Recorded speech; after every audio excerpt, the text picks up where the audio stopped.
a shimmering establishment of white marble and gold.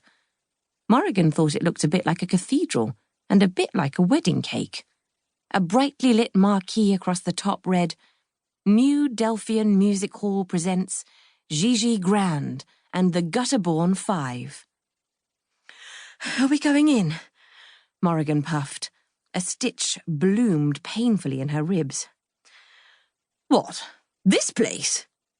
Jupiter cast a scornful look up at the New Delphian. "Heavens, no! Wouldn't be caught dead." With a furtive glance over his shoulder, he ushered her down an alleyway behind the New Delphian, leaving the crowd behind. It was so narrow they had to walk in single file, stepping over piles of unidentifiable rubbish and bricks that had crumbled loose from the walls. There were no lights down here. It had a strong smell of something dreadful that got stronger the farther down they went, like bad eggs or dead animals, or maybe both. Morrigan covered her mouth and nose. The smell was so noxious she had to fight the urge to vomit. She wanted more than anything to turn round and go back, but Jupiter kept marching behind her, nudging her along.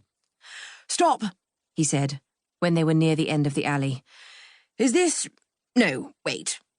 Is it?"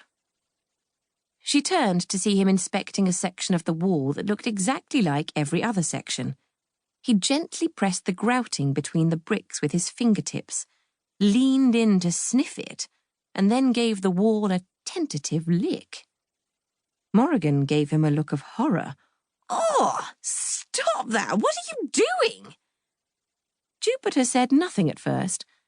He stared at the wall for a moment, frowned, and then looked up at the narrow patch of starry sky between the buildings. Thought so. Can you feel that?" "Feel what?" He took her hand and pressed it to the wall. "Close your eyes." Morrigan did so, feeling ridiculous. Sometimes it was hard to tell when Jupiter was being silly or serious, and she suspected on this occasion he was playing some stupid joke on her.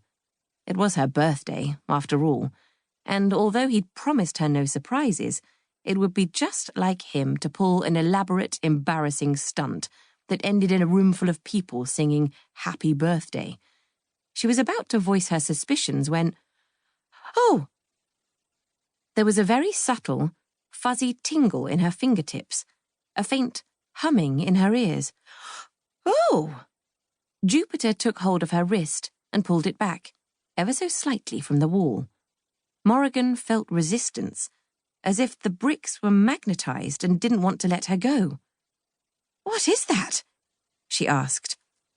"A little bit tricksy," Jupiter murmured. "Follow me."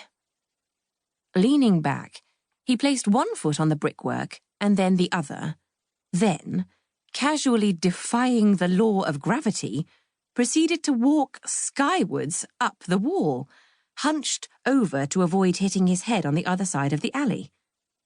Morrigan stared at him in silence for a moment, and then gave herself a little shake. She was a Nevermoorian now, after all, a permanent resident of the Hotel Deucalion and a Wundrous Society member to boot. She really ought to stop being so surprised whenever things took a slightly odd turn. She took a deep breath, nearly retching again at the horrible smell, and copied Jupiter's actions exactly. Once both her feet were planted on the wall, the world pitched out of kilter and then righted itself again, so that she felt perfectly at ease.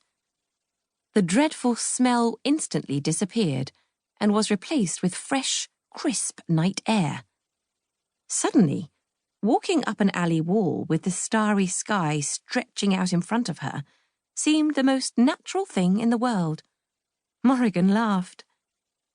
When they emerged from the vertical alley, the world lurched right side up once again. They were not, as Morrigan had expected, on a rooftop, but in yet another alleyway. This one was noisy and bustling and bathed in a sickly green light. She and Jupiter joined the end of a long queue of excited people, held back by a